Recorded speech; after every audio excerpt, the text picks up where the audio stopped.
आज के इस विश्लेषण में सीधे मुद्दे पर आते हैं और एक ऐसी कहानी में उतरते हैं जो किसी हैरतअंगेज रहस्य से कम नहीं है।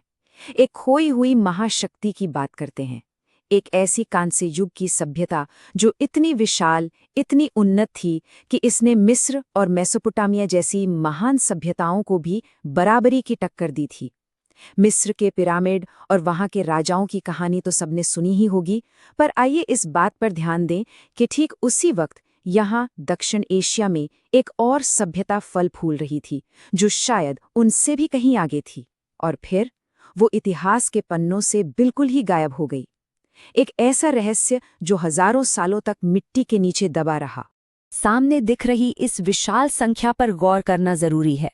50 लाख, ये कोई मामूली गांव या कस्बा नहीं था। 3300 से 1300 ईसा पूर्व के बीच ये सभ्यता इतनी बड़ी थी कि अपने चरम पर इसकी आबादी लगभग 50 लाख लोगों तक पहुंच गई थी। प्राचीन दुनिया के हिसाब से ये एक सच में आश्चर्यजनक आंकड़ा है, और इसके फैलाव की बात करें तो ये आधुनिक पाकिस्तान, भारत के बड़े हिस्से और अफगानिस्तान तक फैले एक बहुत बड़े क्षेत्र में बसी हुई थी। आकार और फैलाव के मामले में ये मिस्र और मेसोपोटामिया दोनों को बहुत पीछे छोड़ देती है। इतने बड़े क्षेत्र में रहन सहन का एक जैसा होना अपने आप में बहुत बड़ा अजूबा है। और यही बात सबसे ज्यादा हैरान करती है। कोई ये कैसे मान ले कि इतने बड़े पैमाने की सभ्यता जिसमें लाखों लोग रहते थे, वो अचानक बस यूं ही हजारों सालों के लिए मिट्टी के नीचे दब सकती है। ये कोई छोटी सी सुई तो थी नहीं जो घास के ढेर में कहीं खो जाए। ये एक जीता जागता, धड़कता हुआ विशाल साम्राज्य था जहां व्यापार होता था, जिंदगी अपनी पूरी रफ्तार से चलती थी। फिर भी सदियों तक इसके शहर पूरी तरह से अनजान रहे, इतिहास की नजरों से ओझल रहे, जैसे कि वे कभी थे ही नहीं। एक पूरी सभ्यता का यूं रातों रात गायब हो जाना मानव इतिहास के सबसे बड़े रहस्यों में से एक है। तो अब इस विश्लेषण के पहले हिस्से पर आते हैं। एक भूली हुई महान सभ्यता, एक खोया हुआ विशाल साम्राज्य। आइए जानते हैं कि आखिर ये भव्य शहर इतने लंबे वक्त तक अनखोजे कैसे रहे। ये कहानी जितनी रहस्यमयी है उतनी ही दर्दनाक भी। 1820 के दशक में कुछ खोजकर्ताओं को पहली बार इन खंडरों की झलक मिली थी, पर किसी को इसकी असल अहमियत समझ नहीं आई। असली त्रासदी तो 1850 के दशक में हुई, जब अंग्रेज वहां रेल की पटरियां बिछा रहे थे तो उन्हें पत्थरों और ईंटों की जरूरत पड़ी। पास ही में पुरानी ईंटों का एक विशाल टीला मिला, और पता है क्या हुआ? उन्होंने हड़प्पा शहर की लाखों पूरी तरह से पकी हुई प्राचीन ईंटों को पीसकर लगभग 100 मील लंबी रेल की पटरियों की नींव में डाल दिया। अनजाने में ही सही, उन्होंने इतिहास को ही कुचल कर रख दिया। उसके लगभग एक सदी बाद 1920 के दशक में जाकर पुरातत्वविदों को उस सच्चाई का एहसास हुआ कि उन्होंने मिस्र की टक्कर की एक महान सभ्यता खोज निकाली है। अब आगे बढ़ते हैं और बात करते हैं इनकी प्राचीन तकनीक और शहरी नियोजन की। जब आखिरकार खुदाई शुरू हुई तो जो सुराग सामने आए, उन्होंने दुनिया भर के जानकारों के होश उड़ा दिए। ये सिर्फ एक शहर नहीं था, बल्कि 1000 से ज्यादा बस्तियां और मोहनजोदड़ो और हड़प्पा जैसे कम से कम 5 बड़े शहरी केंद्र मिल चुके थे। अगर इनकी बस्तियों को ध्यान से देखा जाए तो पता चलेगा कि ये लोग कितने आगे थे। प्राचीन काल के अव्यवस्थित शहरों को भूल जाइए। इनके शहर एक चौकोर जाल या ग्रिड के आकार पर बने थे, जहां सीधी सड़कें एक दूसरे को समकोण पर काटती थी। उन्होंने सैकड़ों अलग अलग जगहों पर एक ही आकार की पकी हुई ईंटों का इस्तेमाल किया। और सबसे कमाल की बात, इनके पास दुनिया की पहली ढकी हुई जल निकासी व्यवस्था थी। गंदे पानी को घरों से बाहर ले जाने के लिए ढकी हुई नालियां, वो भी हजारों साल पहले। ये वास्तुशिल्प का एक ऐसा चमत्कार था जो अपने समय से मीलों आगे था। यहीं से एक बहुत बड़ा सवाल पैदा होता है, नेतृत्व और समानता का रहस्य। एक ऐसी सभ्यता जो शायद बिना राजा के चल रही थी। यही इस समाज की सबसे बड़ी अनसुलझी पहेली है। इतने बड़े पैमाने पर सार्वजनिक निर्माण, लाखों लोगों के बीच एक जैसा रहन-सहन और इतना सटीक शहरी नियोजन, ये सब देखकर कोई भी यही सोचेगा कि कोई तो होगा जो आदेश दे रहा होगा, कोई महान राजा या शासक।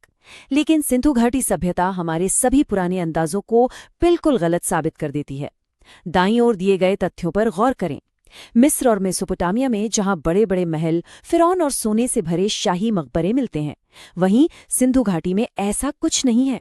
एक भी ऐसी चीज नहीं मिली जो किसी शक्तिशाली शासक, राजाओं या महायाजकों की तरफ इशारा करती हो। ये एक बेहद अनोखी बात है। ये एक ऐसे समानतावादी समाज की तरफ इशारा करती है जो शायद बिना किसी क्रूर शासक के ही अपने इतने बड़े साम्राज्य को सफलतापूर्वक चला रहा था। क्या वे लोग मिलजुल कर फैसले लेते थे? ये एक ऐसा सवाल है जिसका जवाब आज तक नहीं मिल पाया है। अब इस विश्लेषण की सबसे निराशाजनक लेकिन दिलचस्प कड़ी पर चलते हैं, अनसुलझी लिपि की पहेली, जो इतिहास का एक बंद दरवाजा बनी हुई है। बिना राजा के शासन का रहस्य तो बस एक शुरुआत है। असली हैरानी तो इनकी खूबसूरत लिखित भाषा को देखकर होती है, जो आज भी किसी बंद तिजोरी की तरह है। खुदाई में हजारों छोटी छोटी मोहरें और तख्तियां मिली हैं, जिन पर ये रहस्यमयी लिपि उकेरी गई है। इस प्रणाली में लगभग 400 से 600 अलग-अलग प्रतीक हैं। लेकिन सबसे बड़ी समस्या ये है कि ये लेख बहुत ही छोटे हैं। आमतौर पर इनमें केवल 5 अक्षर ही होते हैं। इतनी कम जानकारी होने की वजह से दशकों की लगातार कोशिशों के बाद भी कोई भी इस लिपि को सुलझा नहीं पाया है।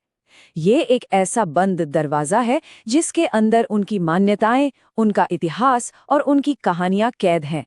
अगर कभी इस लिपि को पढ़ा जा सका तो शायद इतिहास की किताबें फिर से लिखनी पड़ेंगी। अब आते हैं इस महान सभ्यता के अंत पर। क्या कोई आक्रमण हुआ था या जलवायु परिवर्तन इसका कारण था? 1900 ईसा पूर्व के आसपास एक बड़ा और अचानक बदलाव आया। ये शानदार सुनियोजित शहर अचानक खाली होने लगे और ये पूरी महान सभ्यता बहुत तेजी से पतन की ओर चली गई।